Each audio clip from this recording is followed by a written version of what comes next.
पिछले कुछ दिनों से हिमाचल के जंगल में बिल्कुल भी बारिश नहीं हुई थी। पूरे जंगल में सूखे जैसे हालात बन गए थे।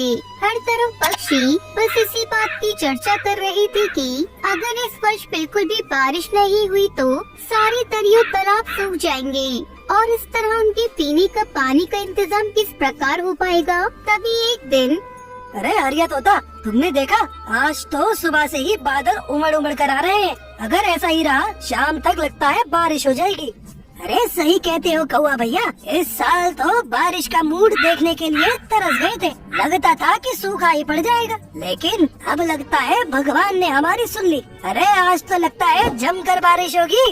इसी तरह जगह जगह पर पक्षी आसमान में आते बादलों को देखकर खुश हो रहे थे। शाम होते होते पूरा आसमान काले बादलों से ढक गया था। उसके बाद तेज हवाएं चलने लगी और फिर झमाझम बारिश शुरू हो गई। अरे टुनटुनी, आज तो गर्मा गर्म पकौड़े बनाओ। अरे न जाने कितने दिनों बाद ऐसा सुहाना मौसम हुआ है। आज तो पकौड़े खाकर मैं जी भर कर नाचूंगा। हाँ हाँ, क्यों नहीं, अभी बना देती हूँ गर्मा गर्म पकौड़े। मैं भी तो इस मौसम को देखकर बहुत खुश हूँ। आज तो मैं भी आपके साथ नाचूंगी। टुनटुनी चिड़िया पकौड़ी बना ही रही होती है कि अचानक वो सुहाना मौसम एक भयानक रूप ले लेता है और बारिश इतनी तेज होने लगती है कि देखते ही देखते जंगल में पानी भरने लगता है। कच्चे घोंसलों में रहने वाले पक्षियों के घर टूटकर गिरने लगते हैं। हर तरफ चीख पुकार मचने लगती है। तभी टुनटुनी के दरवाजे पर दस्तक होती है। अरे क्या हुआ कालू भाई, इतनी रात गई, इतनी तेज बारिश में आप हमारे गए? अरे टुनटुनी बहन, क्या बताऊं, आज की इस बारिश में तो हम कच्चे घोंसलों में रहने वालों के तो घर ही टूटकर गिर गए हैं। अब मेरे दोनों अंडे भी इस बारिश में बह गए। अगर हो सके तो मुझे और मेरी पत्नी को आज रात के लिए अपने घर में रख लो। आपका बड़ा एहसान होगा। सभी पक्षी मदद मांगने के लिए आपके जैसे पक्षियों की उम्मीद किए बैठे हैं। अरे क्यों नहीं कालू भाई, आप और आपकी पत्नी आज रात के लिए हमारे घर में रह सकते हैं। मुसीबत में पड़ोसी ही तो पड़ोसी के काम आता है। रात बीतते बीतते बारिश और भी तेज हो जाती है और पूरा जंगल बाढ़ की चपेट में आ जाता है और हर तरफ बस तबाही और पानी ही नजर आने लगता है। अरे भाइयों, जिस बारिश को हम लोग खुशहाली की बारिश समझ रहे थे, अरे वो तो हमारे लिए तबाही लेकर आई। इस बारिश में तो हमारे जंगल के सभी पक्षियों के घर तबाह हो गए। लेकिन फिर भी घबराने की बात नहीं है। जब तक ये बारिश और बाढ़ की आफत खत्म नहीं हो जाती, हम सब पक्षी मिलकर जंगल के सामुदायिक केंद्र में ठहर सकते हैं। अरे वो काफी ऊंचाई पर बना हुआ है और बाढ़ से सुरक्षित है। सरपंच की बात सुनकर जंगल के सभी पक्षियों की जान में जान आ जाती है और वो सब मिलकर जंगल के सामुदायिक केंद्र में पहुंच जाते हैं। सामुदायिक केंद्र में रहते हुए भी 2 दिन बीत जाते हैं, लेकिन फिर भी बारिश बंद होने का नाम नहीं लेती है। अब तो भूख प्यास से भी पक्षियों का हाल बेहाल होने लगता है। तभी एक छोटा सा बुलबुल का बच्चा रोने लगता है। माँ, मुझे बहुत जोरों से शौच लगा है, मुझे शौचालय जाना है। माँ बेटा, इतनी बारिश और बाढ़ में अब मैं तुम्हें कहाँ शौचालय लेकर जाऊँ? मुझे तो समझ नहीं आता कि इस आफत में तुम्हें कहाँ शौच कराऊँ। बच्चे के बार बार कहने पर बुलबुल उसे पेड़ की डाल पर शौच कराने के लिए ले जाती है, लेकिन बच्चे के बैठते ही वो डाल टूटकर पानी में गिर जाती है। मुझे बचाओ माँ, मुझे बचाओ, पेड़ की डाल टूटकर पहाड़ में बह रही है। मुझे बचाओ, वरना मैं भी बह जाऊंगा। बचाओ। बेचारी बुलबुल माँ अपने बच्चे को बचाने का बहुत प्रयास करती है, बहुत रोती है, चिल्लाती है, लेकिन अपने बच्चे को बाढ़ के तेज बहाव में बहने से रोक नहीं पाती। मेरा इकलौता बच्चा इस बाढ़ में बह गया है, अब मैं क्या करूँगी? अगर ऐसे ही चलता रहा तो हम सब भी बारी बारी इसी बाढ़ के पानी में बह जाएंगे। ये सही कह रही हो बुलबुल बहन। 2 दिन से हम लोगों ने भोजन भी नहीं किया है, लेकिन शौचालय के बिना तो काम नहीं चल सकता है ना। अरे हम बड़े लोग तो किसी तरह रुके हुए हैं, लेकिन बच्चों को किस तरह से समझाएं? पक्षियों की बात सुनकर तभी सरपंच तोता वहाँ आता है। आप सबका दुख और परेशानी मैं समझ सकता हूँ, किंतु मैंने इस समस्या को सुलझाने का एक उपाय ढूंढा है। अरे क्यों न हम सभी पक्षी मिलकर जंगल के दूसरे भाग में लगे बांस के पेड़ काट कर ले आएं और हम सब लोग मिलकर एक लकड़ी और बांस का शौचालय बना लें। इससे जब तक बाढ़ का पानी नहीं छटता है, हमारी शौचालय की समस्या हल हो जाएगी। मेरा बेटा तो इस बाढ़ में बह गया, लेकिन बाकी पक्षियों की सुरक्षा के लिए मैं भी बांस और लकड़ी काटने में आप लोगों की मदद करूंगी। सरपंच और बुलबुल की बात सुनकर सभी पक्षी सहमत हो जाते हैं। सभी के सहयोग और कठिन मेहनत से जल्दी ही एक लकड़ी का शौचालय बनकर तैयार हो जाता है। अरे वह पक्षियों, देखा आप लोगों ने कि मिलजुल कर प्रयास करने से हम हर समस्या को हल कर सकते हैं। आज आप सभी के सहयोग के कारण इस बाढ़ में भी हम लोगों ने शौचालय की समस्या का हल ढूंढ निकाला है। लेकिन अभी हमें रुकना नहीं है, हमें इस तरह के लकड़ी के घर भी बनाने होंगे ताकि भविष्य में बाढ़ जैसी समस्या होने पर हम सब आराम से बांस के घर का उपयोग कर सकें। शौचालय घर तैयार होने के बाद सभी पक्षी निश्चिंत होकर शौचालय जा पाते हैं और लकड़ी के घर में रहकर बारिश से अपनी जान बचा पाते हैं। 2 दिन बाद बारिश थम जाती है और सभी खुशी खुशी रहने लगते हैं। रामपुर नाम के गांव का स्कूल पढ़ाई से ज्यादा स्कूल में बने शौचालय के लिए जाना जाता था। बहुत तेज लगी है, मुझे जाने दो। 20 रुपए है तेरे पास तो चला जा।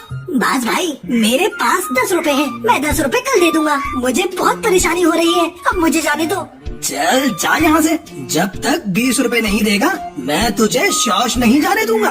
कालू कौआ शौच नहीं जा पाता और उसकी हालत खराब हो जाती है। उसका बाथरूम वहीं निकल जाता है। ये आज ही नहीं, काफी समय से ऐसा होता आ रहा है। सरकारी स्कूल में बने शौचालय पर कड़कनाथ सेठ ने हाथ जमाया हुआ है।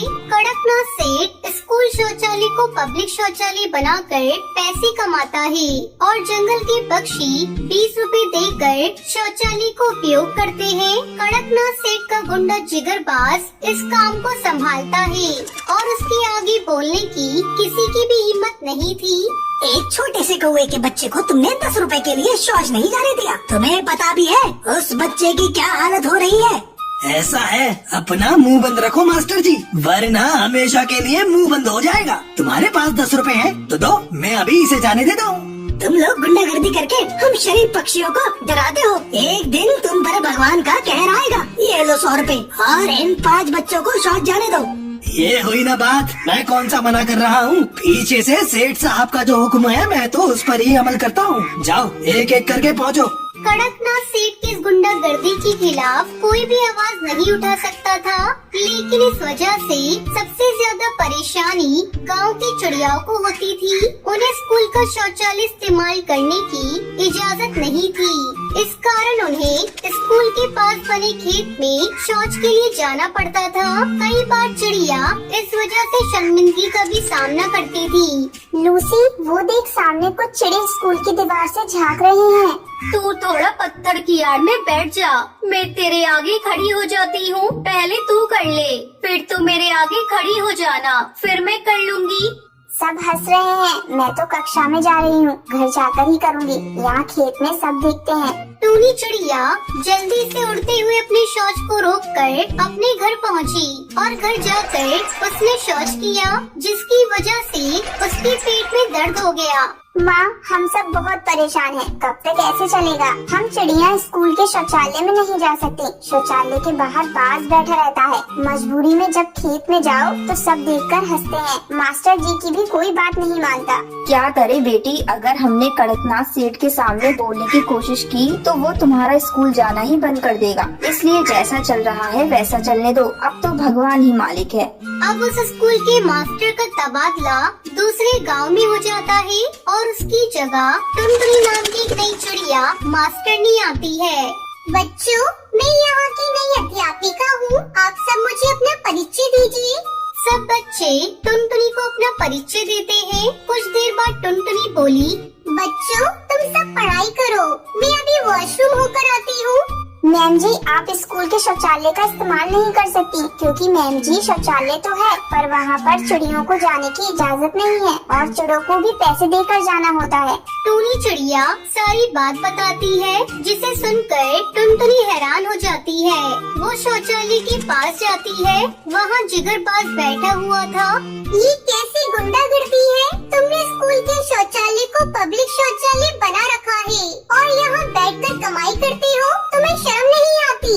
स्कूल के बच्चों से पैसे लेकर उन्हें शौचालय का इस्तेमाल करने देते हो और चिड़िया को बिल्कुल मना किया हुआ है। ये बात बिल्कुल गलत है। वॉशरूम जाना है। ओह, शहरी चिड़िया मैडम, ये शहर नहीं गांव है। यहाँ कड़कनाथ सेठ का राज चलता है, राज। तुम सेठ को नहीं जानती हो, वरना इतनी चपड़ चपड़ ना करती। ये शौचालय चिड़ियों के लिए नहीं है। अगर तुम्हें ज्यादा ही जोर की लगी है तो जाओ, सामने खेत है, वहाँ छुप कर लो। टुनटुनी चिड़िया जिगरबाज को जोरदार चाटा लगाती है। बदतमीज, तुम्हें शर्म नहीं आती कि एक चिड़िया से कैसे बात करते हैं? इतना कहकर टुनटुनी चिड़िया वहाँ से चली जाती है। टुनटुनी शहर की चिड़िया थी। उसने अत्याचार से डरना नहीं, लड़ना सीखा था, इसलिए वो हार नहीं मानती। स्कूल के शौचालय में जो भी धोखाधड़ी हो रही थी, टुनटुनी उसका पूरा वीडियो अपने मोबाइल में बना लेती है और उसे अपने सोशल मीडिया पर पोस्ट कर देती है। ये वीडियो कड़कनाथ सेठ और जिगरबाज तक भी पहुंच जाता है और वो दोनों टुनटुनी चिड़िया को किडनैप करने वाले होते हैं कि तभी पुलिस की सायरन की आवाज आती है और उन दोनों को पकड़कर ले जाती है। धन्यवाद बंटी जी, आज तुम समय पर पुलिस को ले आए। टुनटुनी के साहस की गांव के सभी पक्षी प्रशंसा करते हैं। जुर्म सहना भी गुनाह है, जुर्म के खिलाफ लड़ने वाला ही जीत का